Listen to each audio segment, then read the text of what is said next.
Hello everyone, we are Group 2 and we have been assigned with Andersen's fairy tale. Now before we dive right into our chosen fairy tale or story, allow us first to give a brief background about Hans Christian Andersen, our author of the hour. Now Hans Christian Andersen was born in 1805 in Denmark. Now he was best known or well known as H.C. Andersen. Now H.C. Andersen was a Danish author. Although a prolific writer of plays, travelogues, novels, and even poems, he is best remembered for his timeless and transcending fairy tales. He practically invented the writing of adventures, the adventure fairy tale, or fantastic tale. Although he wrote a broad range of work including plays, travelogues, novels, and poems, it was his fairy tales that became culturally iconic in the Western worlds. His tales transcend age barriers, national and cultural boundaries, and has been translated into over or more than 125 languages.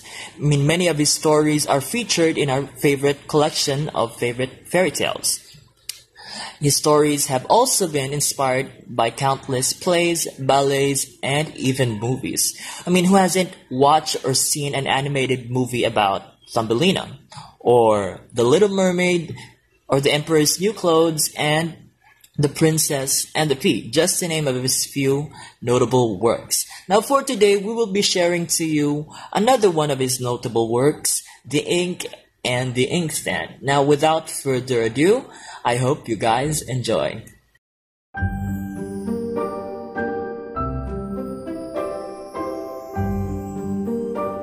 In a poet's room, where his inkstand stood on the table, the remark was once made.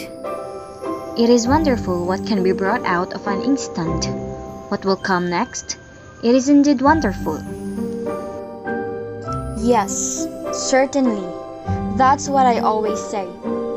It is wonderful and extraordinary what a number of things come out of me.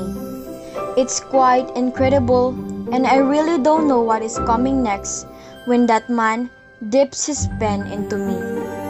One drop out of me is enough for half a page of paper, and what can a half a page contain?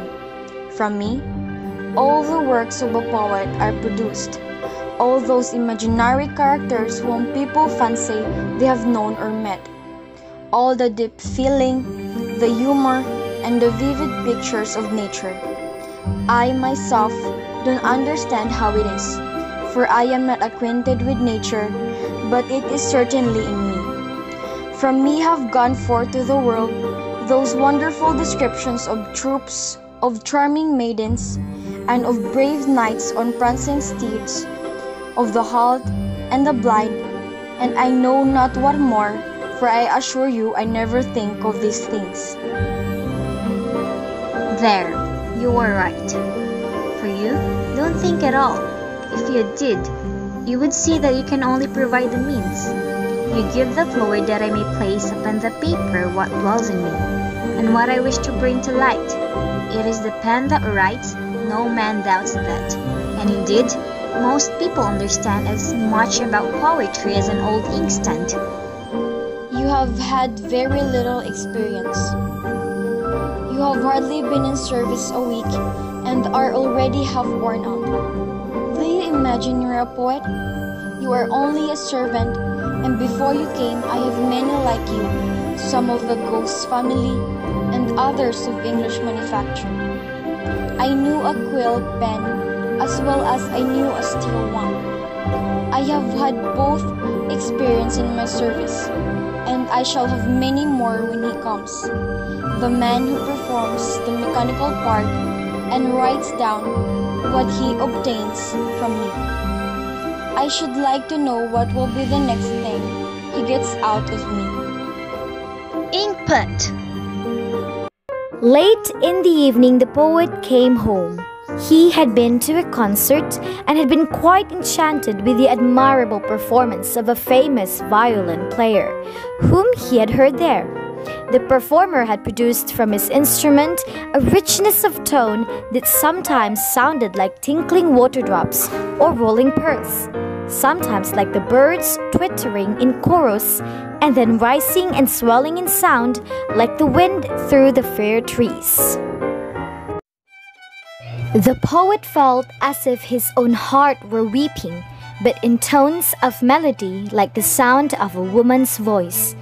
It seemed not only the strings, but every part of the instrument from which these sounds were produced. It was a wonderful performance and a difficult piece, and yet the bow seemed to glide across the strings so easily that it was as if anyone could do it who tried. Even the violin and the bow appeared to perform independently of their master who guided them. It was as if soul and spirit had been breathed into the instrument, so the audience forgot the performer in the beautiful sounds he produced. Not so the poet. He remembered him and named him and wrote down his thoughts on the subject. How foolish it would be for the violin and the bow to boast of their performance, and yet we men often commit that folly. The poet, the artist, the man of science in his laboratory, the general, we all do it, and yet we are only the instruments which the Almighty uses. To Him alone the honor is due. We have nothing of ourselves of which we should be proud. Yes, this is what the poet wrote down. He wrote it in the form of a parable and called it The Master and the Instruments. That is what you have got, madam. Did you hear him read aloud what I had written down? Yes, what I give you to write, that was a cut at you because of your conceit.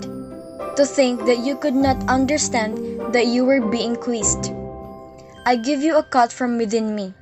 Surely, I must know my own satire.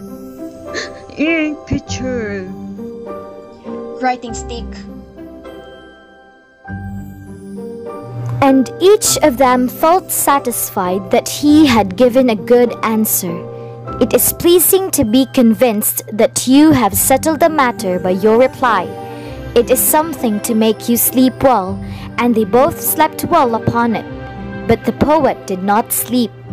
Thoughts rose up within him like the tones of the violin, falling like pearls, or rushing like the strong wind through the forest. He understood his own heart in these thoughts. They were as a ray from the mind of the great Master of all minds. To Him be all the honor.